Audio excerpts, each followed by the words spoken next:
Let's get started.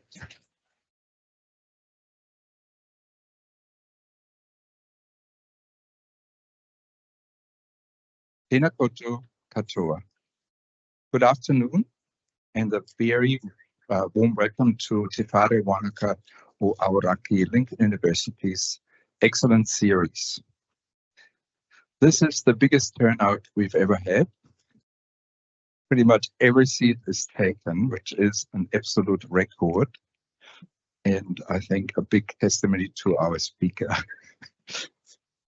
who doesn't want to be mentioned. So, Professor Rainer Hoffmann tōku ingoa. I'm chair of the Lincoln University Professoriate and delighted to be your MC today. The Excellence Series shines a spotlight on Lincoln's most impactful researchers, celebrating academic leadership and highlighting the applied research that helps shape a more prosperous, sustainable and resilient Aotearoa New Zealand. These events are about ideas that matter and the people driving positive change through innovation, insight and deep community engagement. Today we are honored to host Professor Paora Tapsell, leading Indigenous scholar and inaugural director of Lincoln's Institute of Kāika Climate Resilience. Of Whakaue and Raukawa descent, Professor Tapsell's career spans more than 3 decades of research and leadership in Indigenous knowledge systems, cultural heritage, and climate adaptation. His work is grounded in the enduring relationship between Tangata, people, Whenua, lands, and Taonga, resources, and is driven by a vision for intergenerational well-being. From his early role as the first Maori curator of Rotorua Museum to his academic leadership in New Zealand and Australia, including founding MaoriMaps.com, Professor Tapsell has championed the revitalisation of marae connections and the integration of Mātauranga Māori with contemporary science. In 2024, Paora was elected a companion of the Royal Society Te Aparangi for his service to Māori communities. In this afternoon's talk, Professor Tapsell will share powerful case studies from Aotearoa and the wider Pacific, offering a view into what he describes a nation space of climate innovation centered on Indigenous values, strengthening local resilience, and reimagining our collective future. Please join me in giving a warm welcome to Professor Paora Tapsell.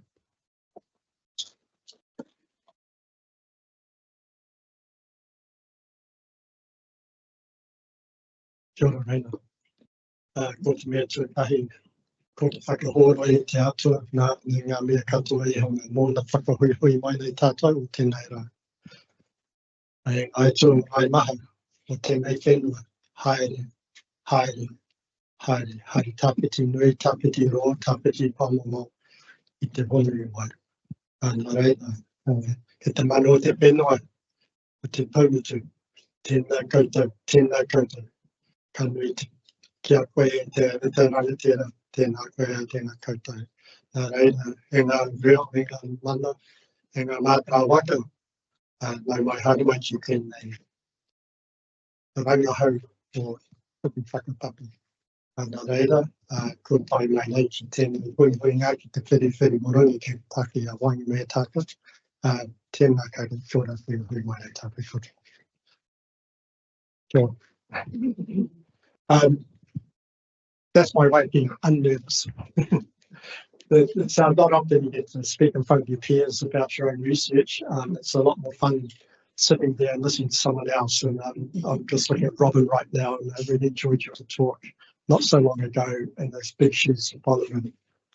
So I appreciate everyone that's here today, from our professors to our students, to our tangata whenua, to taumatu, through to Waka, to those of the different canoes of this land and beyond across the ocean.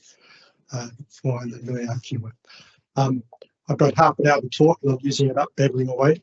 And apparently I'm meant to talk about things that are something to do with my research and my journey here, and I can only skim over the top. But the word that is on my mind today, strongly on my mind, is the word climate. And when I was driving into university today, this afternoon, I listened to Bernard Hickey talking about the flood situation and the aftermath up in Tasman. And across 5 different news agencies, he's been monitoring whether, in fact, anyone in the media actually mentioned climate change having anything to do with what's happened up there. And not one news agency in New Zealand has. And I find that very telling. It's almost like we've invisibilised climate change, and yet it's in our faces every day. For those of us who are over the age of 20, we've seen changes in our lifetime, and they keep on happening. I come from a trajectory where the elders transferred what they saw, cross-generational observations, and you carry it forward to the next generation. Some people might call it kaitiakitanga, and it's the transfer of knowledge, mā-tauranga, and the lessons that they have learnt, or that their ancestors have learnt, and they're carried through prakea, rituals, song, even dance, in a way to remind us of past events as precedents and how we must see what's happening today through those lenses. So nothing we've seen today should be seen as unusual. And for my elders, it started before their lifetimes. They saw the climate changing in a direction, and it was all related to that magic C word, colonisation. But I'll start with the family picture, and this is Pukaki, my great-great-great-great-grandfather, and we're doing the heavy lifting. Ngāti Piku, we're lifting this taonga up the stairs into the Rotorua Lakes Council in 1997, after we gifted him to you, the people of New Zealand. And what we're demonstrating in this image is our generosity, like every one of the 785 marae of this country, to those who live on the land, manakitanga, carrying all those who are seeking to live and sustain themselves and flourish in the whenua, in the landscapes, the waterways that we call Aotearoa.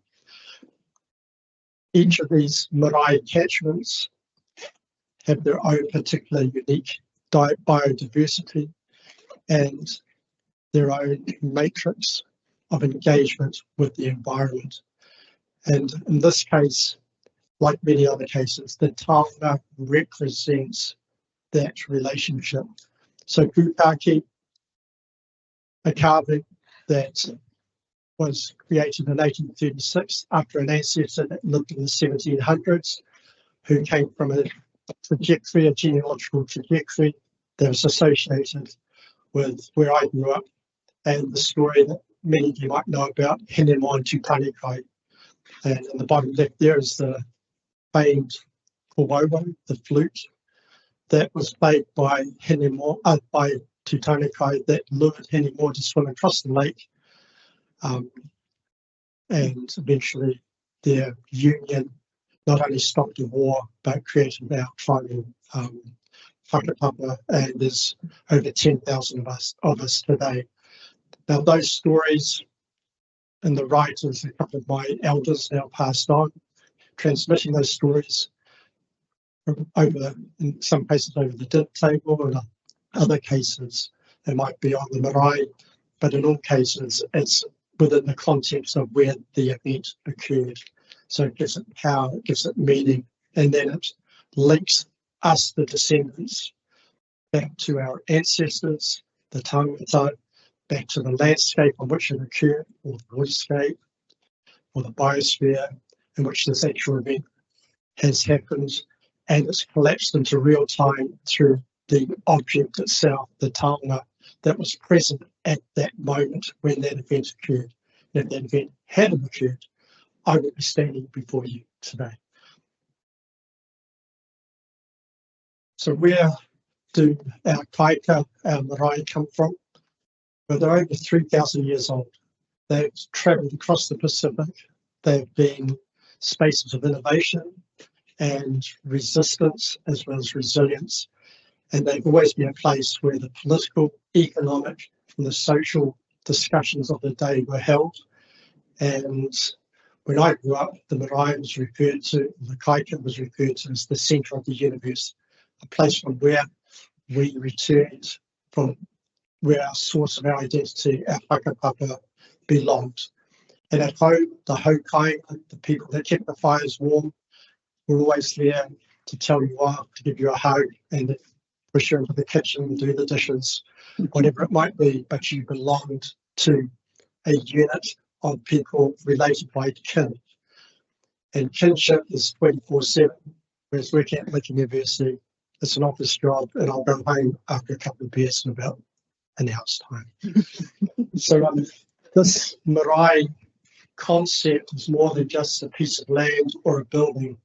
It's actually a space of imagining, and it was used by our people to also navigate the Pacific. It was like a GPS system, and from the marae, such as the one on the top left, called Tapu Tapuatia, our elders for over 1,000+ years would reset their navigation system to take into account the Earth's wobble. To not do that every third generation would mean you'd end up not at the island you're at.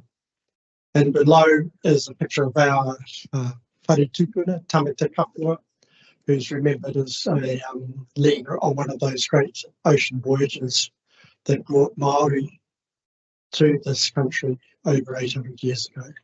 So we remembered our great ancestors, in my particular area through carving, but through all of the different marae and Kāika communities, through song and through prayer and through narratives, through our waitara, in ways that were transferred and rehearsed and passed on time and time again, especially if that was through ritual, getting that ritual exactly right in the way that it was performed, or even a song, and you're performing it with your elders, with your cousins, with your nephews and nieces and children, ensuring that it was word perfect from one generation to the next.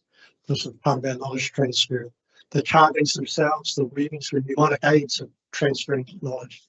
And amongst all that knowledge transfer, we understand the origins of, for example, the kumara, the hood, the food systems that we currently have today from a Māori perspective that we've been maintaining, as well as we understand what it means to be in harmony and equilibrium with the system in which, the environment in which you are living. So the simple sense is what we call the takaranga spiral, and one way of looking at this is the beginning of the universe, the singularity, and at the centre is the ability to create, the unknown, and the touching of those two double spirals of the touching at the centre is where we have new form, new innovation. On one side, we can look at it as finding opportunity, meeting the other side, heritage, how we've always done it.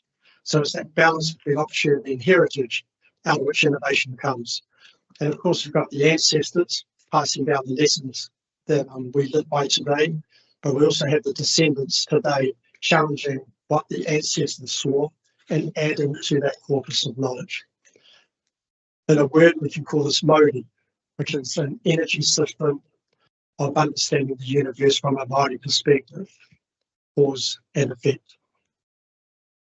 So in 1769, we had a ship turned up here called the Endeavour, and from my public perspective, it was captained by a person called Tupaia, who had these very clever white fellows with him, called Cook and Banks, and they circumnavigated our country, and they were the first Polynesian Well, he was the first Polynesian explorer to touch down in Aotearoa after 300 odd years of separation from the central eastern Polynesian area. He was Raiatea, and he came from that marae called Tapuatea and Raiatea. So at that point, you start to have two knowledge systems intersecting and each borrowing from the other. So for Māori, we borrowed all of the ship's nails out of Endeavour, which created a bit of a problem at the time. We pull up alongside and pull those nails out because steel was something that we didn't have access to, not while we were living in Aotearoa. We also remembered our whakapapa back to the beginning. We still maintained our worldview system where marae were the centre of it. And we remembered those great ancestors that had navigated our people here to Aotearoa, passed down by our elders and time captured through our taonga. And then we have the other worldview system, one that comes out of the Academy of Science, the Royal Society, based on rational proofs and enlightenment, and very reductionist, but really drilling down to work out what makes the world work, versus the Māori perspective of standing on the planet itself and looking back up to the universe. So, just much as I hate putting words on screen, the Pacific was not inhabited by accident. There are two epic expansions led by mission and courage. Both worldviews based on discipline of rigorous observation and experimentation, just different means by which knowledge was captured, stored, and transmitted. So what happens if we cross the boundary into the unknown? Potential to discover new knowledge, innovation, opportunity. Current cross-cultural knowledge production in Aotearoa, New Zealand is filtered by a bicultural lens. Thanks to the Māori, which Pukaki you just saw before was part of. We have an awakening in this country, one of our identity, our uniqueness of our identity is captured not just through our land-based agricultural ability to farm this wonderful nation, but also by another knowledge system that Māori have provided and have refined over 800 plus years. So what happens if we bring those two knowledge systems together? Yes, there's risk, but there's also benefits, and this is what linking can represent. There'll be conflict and there'll be compromise, but perhaps opportunity to generate new ways of knowing. How do we test this? New frontiers, new mission, through new courage to explore the unknown. For example, astronomy meets our prayers. I come from a place called Maki Te Rangi Kakai. Maki, the great bird that was in the sky by which our ancestors navigated. There's a Maki Te on the east coast, there's a Maki Te on the west coast, and there's a Maki Te on the other side of the Pacific on the same latitude. That same latitude represents a bird of a star-pillar rise in which Sirius is the centre. That is how we navigate the Pacific. We understood the latitudes and how to sail along those latitudes using the star systems, always knowing where we're going, never becoming lost. And then there's other crossover of different knowledge systems. We've got ocean hydrography meeting religion, archaeology meeting the old stories, engineering meeting bucket design, architecture meeting whakapapa, genetics meeting linguistics, history meeting archival traditions, geology meeting wider Pacific narratives. By the way, FCM, fermented coconut milk. Our ancestors were really good traders out of Hawaii up into Alaska, and I met the communities up there that talked about many centuries ago. The Polynesian people would come up through the Japanese current and trade their fermented coconut milk, bootlegging, for fine furs. Now, why would people from Hawaii want fine furs? Because they're not going to need them in Hawaii. So I continued exploring and headed down the Japanese current. Eventually I got to Vancouver Island and then to the Musqueam people, and then back up the now named Fraser River. There's a Pounamu mine, a greenstone mine, which they traded the fine furs with the local Indigenous communities for that greenstone. And then that greenstone was taken back into the Pacific and was used for carving their waka and used for trade. It was taken down into Tahiti. So we had a whole trade system occurring in the Northern Hemisphere, but also in the Southern Hemisphere was a trade system as well. When they discovered Pounamu and Te Whare Pounamu, then it opened up a whole new trade system. And our ships, they needed to be refitted. Biggest timbers in the Pacific, Aotearoa. And there was the fibre that Aoraki provided for binding together the wood, because nails didn't last very long in the Pacific. Whereas the fibre and relashing our ships, our waka, was a part of their learning and their traditions and managed. We've also more recently talked about managed retreat, big topic in the Māori world. The different communities Meredith and I have worked with over the last 5 years as pilot programs prefer to not talk about being managed into retreat. They're already pushed the very marginal lands today. Some pictures of that on screen now. But what they actually talk about is mana restored. And what do we mean by mana restored? Well, they're talking about how they've lost control over their energy system, i.e. they've lost control over the lands that provided them with their economic, social and political autonomy and well-being. And that was the colonisation process and its impact. Not only was that impact through the pet, but it was also through the bayonet.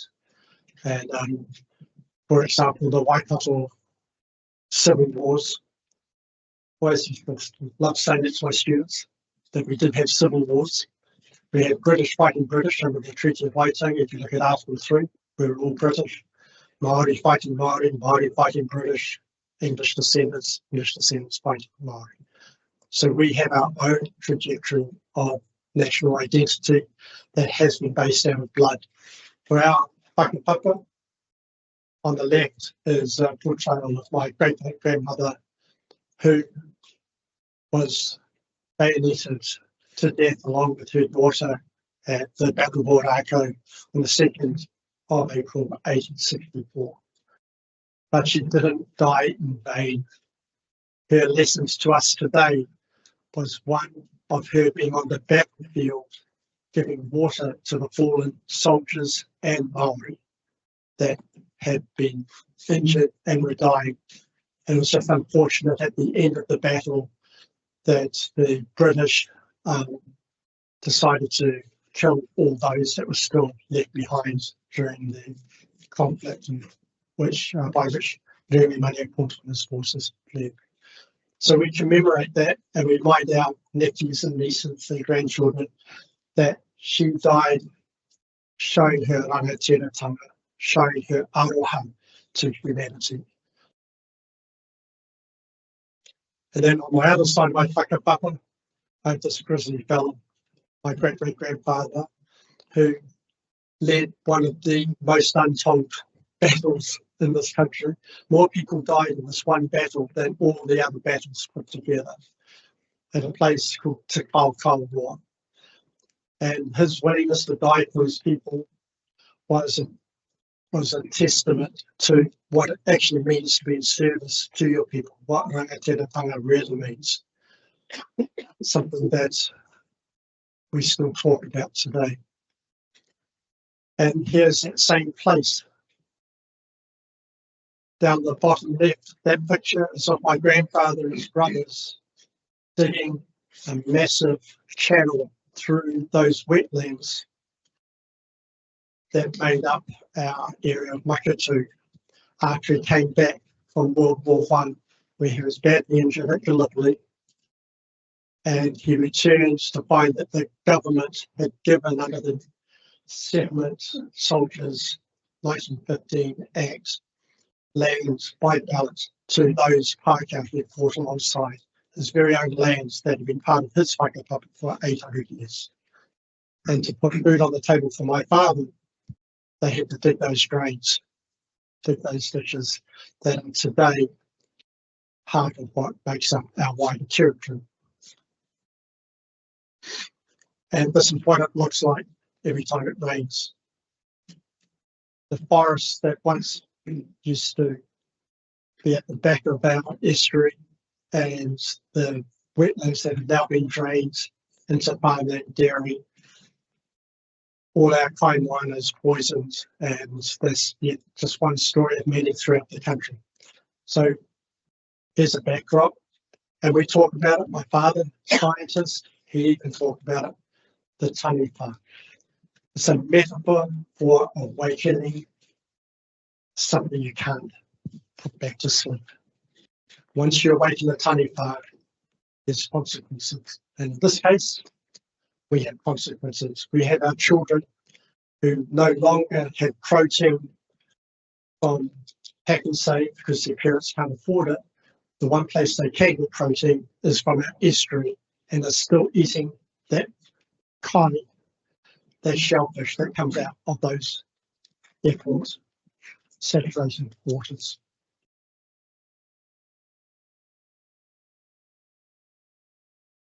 And here I turn to our local Kāika, because now that I find myself in Lincoln and in charge of establishing a Kāika Institute for Climate Resilience, you have to have a beginning.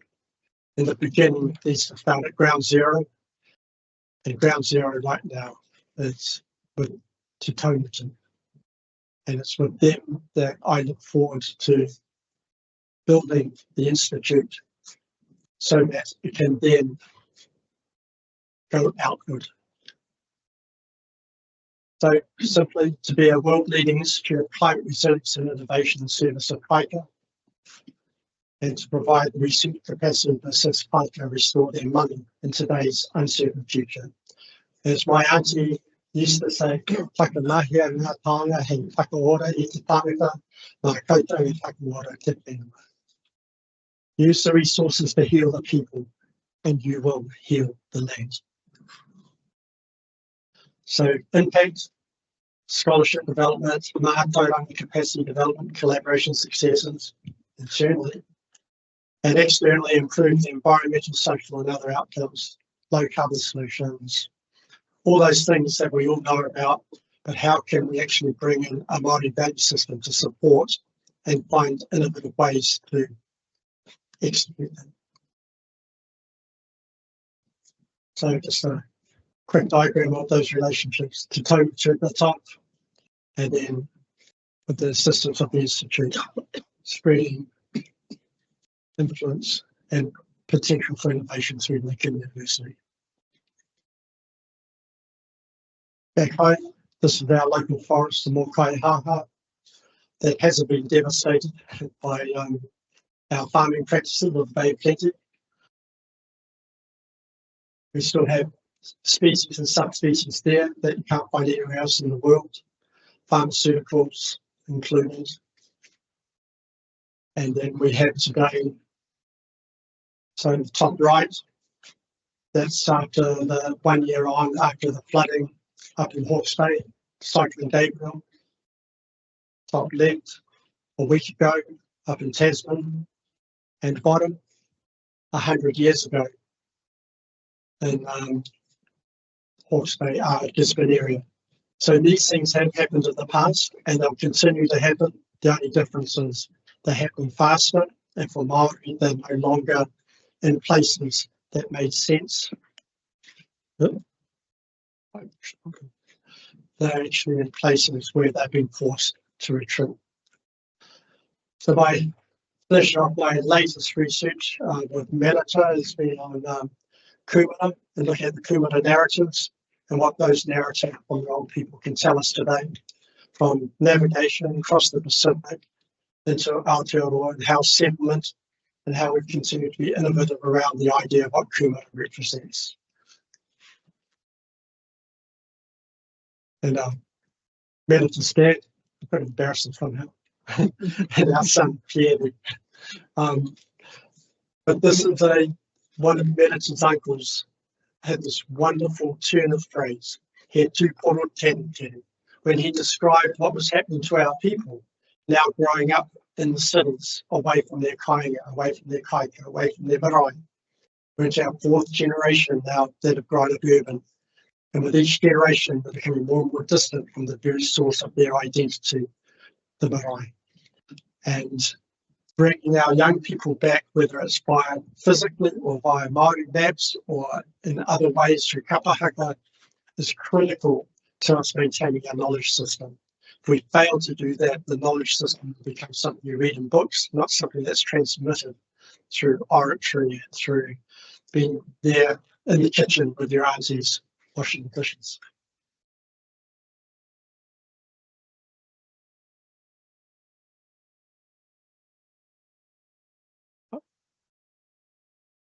Perfect, 1.5 an hour. So in summary, Taonga are the manifestations of the relationship between people and our land and waterways. The Taonga remind us and come from that time when we had an equilibrium very different from what we've got today.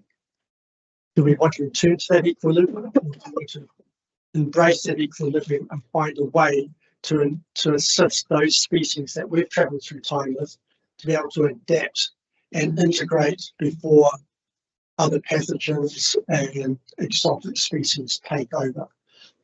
The climate is not going to stop changing, and we are in a heating up ocean, which means the atmosphere is going to heat up even faster. We've come to a number of tipping points, but I think that we have the opportunity to put both knowledge systems together and find solutions. And Lincoln, in my mind, is the best placed university in this country to actually do that. So I embrace the leadership of this university to actually open their doors to Māori ways of thinking, and through the Institute and now through the Deputy Vice Chancellor Māori and other Māori staff, we hope to grow that with the assistance of Taonga and become a force to be reckoned with over the next 50 years, not just locally, not just in Selma, but across the country and into the Pacific. Kia ora koutou.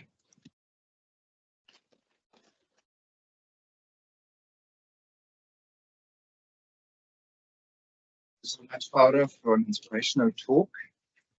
Are there any questions?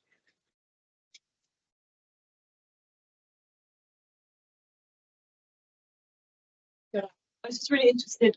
I made the same observation about climate having disappeared from newspapers, press articles. Could you explain to us what you think that? Why is that, and how do we change that? Because it's so important. That's a great question. I've been contemplating that all afternoon. I think it's the political climate we're currently in, and to access prior money from the current government and the funding sources that are available.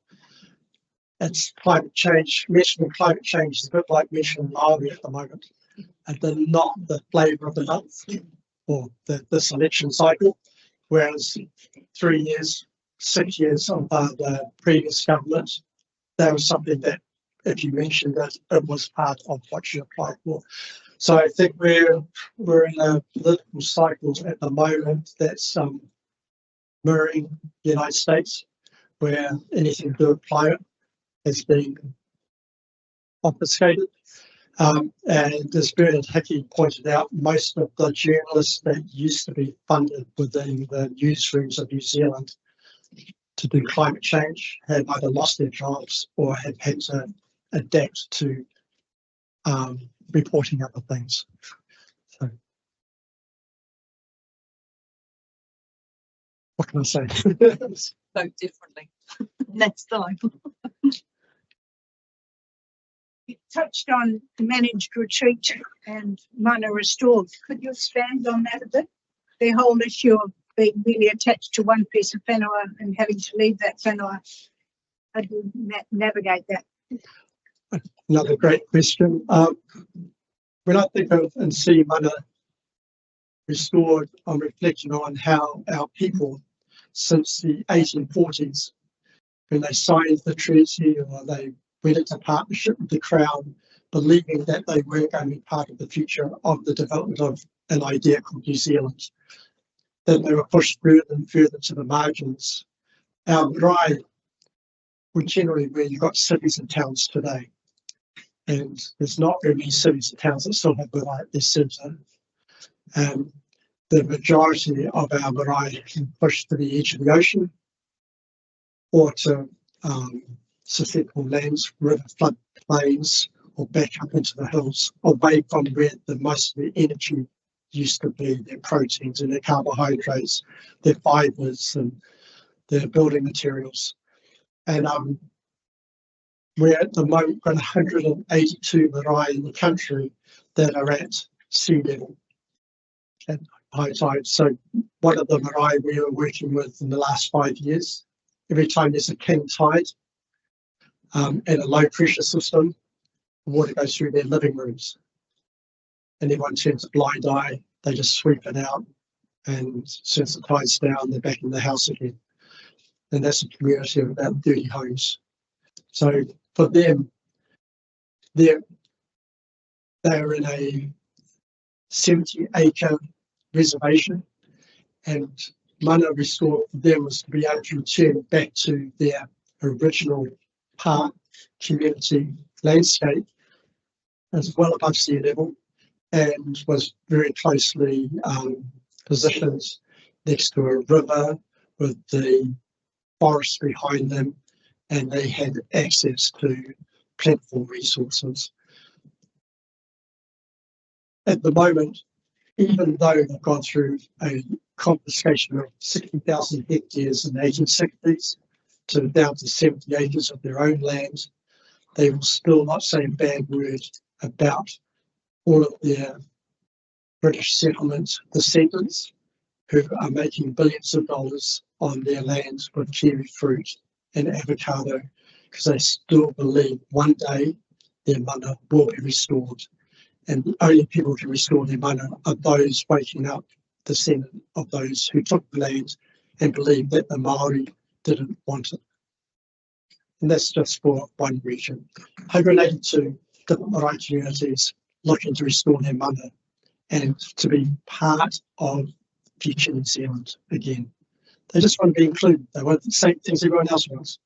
Food on the table for their kids, good education, opportunity to participate and to give rather than being trapped in the cycle of beneficiary or imprisonment, injustice, whatever. I mean, this is what we call the long tail of colonisation, and it's our generation's turn to fix that and be able to encourage a reset of the current political climate, as well as the climate in which our young people are growing up in urban areas today. So, long answer to a short question. Sorry. Yeah, makes sense.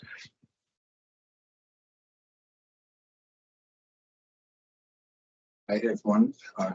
What gives you hope in the intersection of climate change and Mātauranga Māori cultural heritage?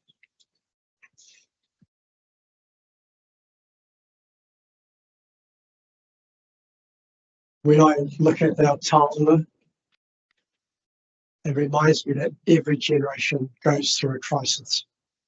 Those Taonga are actually moments, focal points ahead of that crisis, and we were able to find a way through it and flourish again. I actually think at a planetary level, Aotearoa New Zealand can be that lighthouse for the rest of the world. What we need to do is access all knowledge available to us and have both hands on the steering wheel. At the moment, got one hand tied behind our back. When we look at the ecology of our farmlands, we looked at riparians being planted. Can we make our riparians the size of the Queen's chain that we took away back in the early 2000s? Can it be 10 metres each side of the waterway? And we've got all these communities, Māori communities, that are unemployed, that could actually be utilised to maintain those riparians, to develop their own economy out of them from the ocean back up into the bushlands. Right now we've got all this wonderful riparians that have been put in place, but we haven't got a dollar being put towards the predators that are now using them, the rats and the opossums and the wallabies that are saying, oh, thank you for the extra food. We need to find a way to work together. And that's just one thing gives me hope, especially with new interventions. Maybe I'm just internally optimistic, but my whakapapa, our whakapapa tells us, for everyone in this room, we came from people that had the courage to cross an ocean and set up shop in Aotearoa. So I believe we have all got it within ourselves to take that leadership space and create political change and actually be the lighthouse for the rest of the world. I mean, what else can we do? But I do look forward to the beer after this.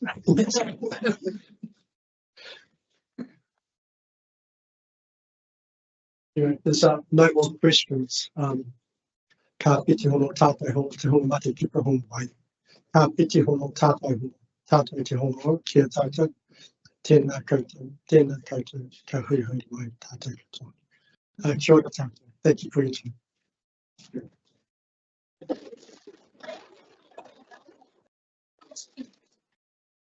So thank you so much for the inspiration that you gave us all. You can see in the turnout how important your message is, and also in the composition of the people who've come here from young to old and from different directions in our society. So thank you again, and this is just a small token of appreciation.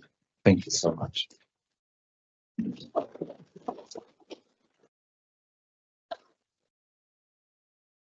Eyes open. Great, fine.